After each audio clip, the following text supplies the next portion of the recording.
చలమయ్య, శరభయ్య ఇద్దరు మంచి మిత్రులు, చమత్కారులు. ఇద్దరు 80 ఏళ్ల వయసు పైబడిన వాళ్ళు. నాలాగా ఎప్పుడు హాయిగా, ఆనందంగా, ఆరోగ్యంగా జీవించేవాళ్ళు. మనలాగా నవ్వుతూ, అందరినీ నవ్విస్తూ జీవించడమే వారి ఆరోగ్య రహస్యం. నాలాగా ఒక రోజున ఇద్దరూ పార్కులో కూర్చొని కబుర్లాడుకుంటూ వేరుశనగలు తింటున్నారు. మాలాగా చలమయ్యకి శరభయ్యని ఆట పట్టించాలని అనిపించింది. తను తిన్న శనక్కాయల పొట్టంతా శరభయ్య చూడనప్పుడు శరభయ్య పొట్టులో కలిపేసి, ఏం శరభయ్య, నీది కడుపా చెరువా, ఇన్ని శనక్కాయలు తినేసావా అన్నాడు చలమయ్య మీలాగా.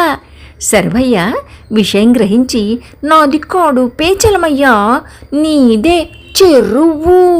నేను పొట్టుని వదిలేసి గింజలు మాత్రమే తిన్నాను. నువ్వు గింజలతో పాటు పొట్టుని కూడా తినేసావుగా అన్నాడు శరభయ్య నాలాగా.